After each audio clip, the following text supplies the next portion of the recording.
మానవ జీవితమే ఒక మహాభారతం, అది మంచి చెడుల రెంటి నడుమ నిత్య ఘర్షణం. అబద్ధం ఖరీదు అక్షౌహిణి.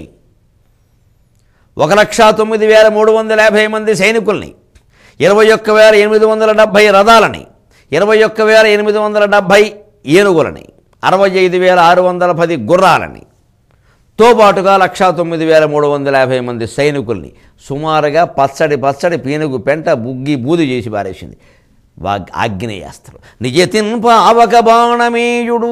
నియతిన్ అది గుర్తుపెట్టుకోవాలి. ఈ అస్త్రాలు, అభిచార మంత్రాలు, కామ్యకర్మలు ఇలాంటివి చేసేటప్పుడు నియతి చాలా ముఖ్యం. దానికి ఉండే నియమం, నిష్ఠ. పచ్చగుడ్డంటే పచ్చగుడ్డే, పొద్దున్నంటే పొద్దున్నే, అట్టిపండు అంటే అట్టిపండే. ఇంకా చెప్పాలంటే తలకాయ అంటే తలకాయ, ఇంకో మాట లేదు దానికి. అందుకే అవి భయంకరమైనవి.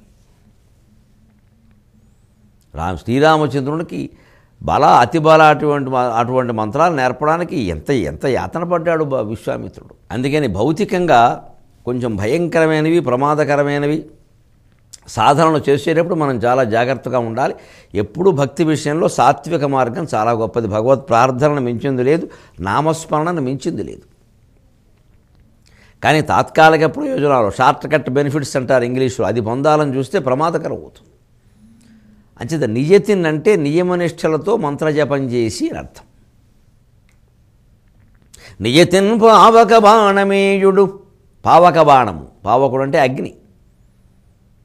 అటువంటి అగ్నేయాస్త్రాన్ని వెయ్యగానే మహాగ్నిజ్వాలికామాలికల్, భయంకరమైనటువంటి అగ్నిజ్వాలలు మాలలుగా మారే, దండలుగా, పరంపర, జ్వాల నుంచి జ్వాల, శేషాచలంలో కొండల దహనమైనట్టే.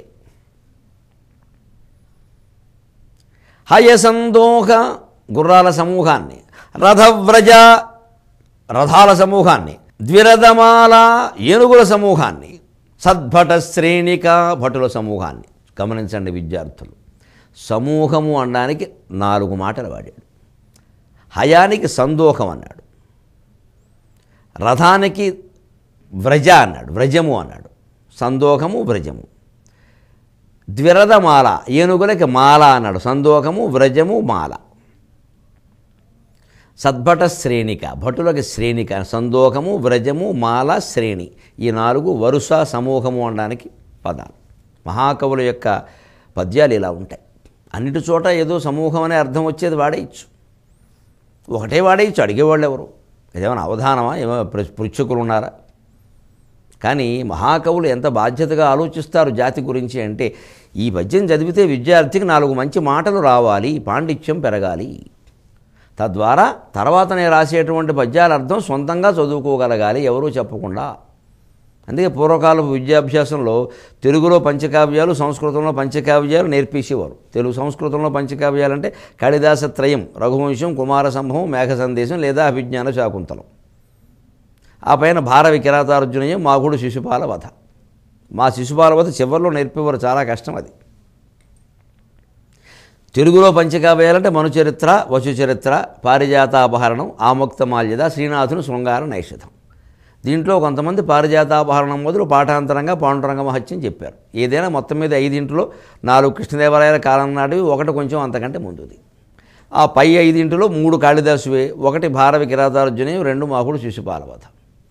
ఈ 5 కావ్యాల్లో కూడా ఏం చేసేవారు? పూర్తిగా మొత్తం 19 సర్గలు 20 సర్గలు నేర్పేవారు కాదు, అంత కుదిరేది కాదు. అంటే పూర్వకాలం బాగా వైదిక విద్యాభ్యాసంలో నేర్పేవారేమో కానీ ఓరియంటల్ కళాశాలలో వచ్చిన తర్వాత 3 సర్గలు 4 సర్గలు చెబుతారు, మిగిలింది వారు సొంతంగా చదువుకుంటారు. అంటే ఈ మొదటి 3-4 సర్గలు లేదా కొంచెం కఠినమైన సర్గలు నేర్పేవారు గురువుగారి దగ్గర కూర్చుని. అవి నేర్పడం వల్ల మిగిలినవి సొంతంగా అర్థం చేసుకునే శక్తి వచ్చేది ఇలాంటి వాటి వల్లే. సందోహము, వ్రజము, మాలిక, శ్రేణిక, ఈ 4 ప్రయోగాన్ని బట్టి సమూహం అని తెలుస్తుందిగా. ఇప్పుడు ఈ పదాలు ఎక్కడొచ్చినా తెలుసుకుంటాడుగా, ఇప్పుడు ఇంకో 4 వచ్చినా తెలుసుకుంటాడుగా, ఇందులో ఒకటి ఏదన్నా వేసి 3 మారిస్తే మళ్ళీ తెలుసుకుంటాడుగా. ఇలాంటి ప్రయోగాలు మనం తిక్కన గారి కవిత్వంలో చాలా చూసాం. ఇవి చెప్పుకోవాలి ప్రత్యేకంగా. అలాగా రథ గజ తురగ పదాతి బలాల్ని మొత్తం భస్మీభూతం చేసి పారేసింది. క్షయముంజేయచ్చు, మొత్తం నాశనం చేస్తూ ముందుకెళ్ళిపోతూ ఉంటే సర్వభూత భయదాకారం మనం గేర్చి, ఒక మానవులకు కాదు, పశుపక్ష్యాదులు కాదు, మృగాదులకి సమస్త జీవరాశికి భయం కలిగించింది. అత్యయకాల జ్వలనోద్ధతిని గవిసి. అత్యయకాలం ప్రళయకాలంలో ఉండేటువంటి భయంకరమైన పరిస్థితిని చూపించి, ప్రళయకాలం వచ్చేసిందిరా అయిపోయిందిరా జాతి పని అన్నట్టుగా అలా చూపించేసరికి ఏకాక్షౌహిణిని తుంచుడు, ఒక అక్షౌహిణి సైన్యాన్ని నాశనం చేసేసింది. అబద్ధం ఖరీదు అక్షౌహిణి. దీనికి విరుడుగా ఇప్పుడు అర్జునుడు బ్రహ్మాస్త్రాన్ని వేశాడు. అవును, మరి మొదట అబద్ధం ఆడింది ఆయనేగా. సృష్టిలో మొట్టమొదటి అబద్ధం ఆడినవాడు బ్రహ్మదేవుడే, శివరాత్రి కథలో ఉంటుంది. అందుకని అబద్ధానికి విరుగుడు, అబద్ధానికి పెద్ద మనిషి. అందుకని బ్రహ్మాస్త్రం వేశాడు. ఎక్కడో మాట తెలుసుకోవాలి, నారాయణాస్త్రానికి బ్రహ్మాస్త్రం విరుగుడు అవుతుంది. బ్రహ్మాస్త్రానికి మాత్రం బ్రహ్మాస్త్రమే విరుగుడు, ఇంకోటి లేదు. ఓ సందర్భంలో శివుడికిను విష్ణువుకి యుద్ధం వస్తే ఇద్దరు బ్రహ్మాస్త్రాలు వేశారటే, వీరు పాశుపతమును వారు నారాయణాస్త్రం వేయకూడదు, వేయలా. వాటికంటే కూడా గొప్పది బ్రహ్మాస్త్రం. అందుకే ఇప్పటికీ మనకు వాడుకలో బ్రహ్మాస్త్రం అంటే తిరుగులేదంటూ ఉంటారు. ఆ బ్రహ్మాస్త్రమే సీమాంధ్ర వాసులను మోసం చేసింది. అందుకని బ్రహ్మాస్త్రమైన మాట వాడతారు, తిరుగులేదంటే నారాయణాస్త్రం వాయవ్యాస్త్రం వాడరు. అందుకని అర్జునుడు వేసిన బ్రహ్మాస్త్రంతో ఈ ఆగ్నేయాస్త్రం శాంతించక తప్పలేదు. ఇక అశ్వత్థామ పరిస్థితి సాయంత్రం 5 గంటల వేళ ఏమైంది అనేది మనం 23:30 గంటలు తేలేక తెలుసుకుందాం. అంతవరకు తెలుగులో మాట్లాడదాం.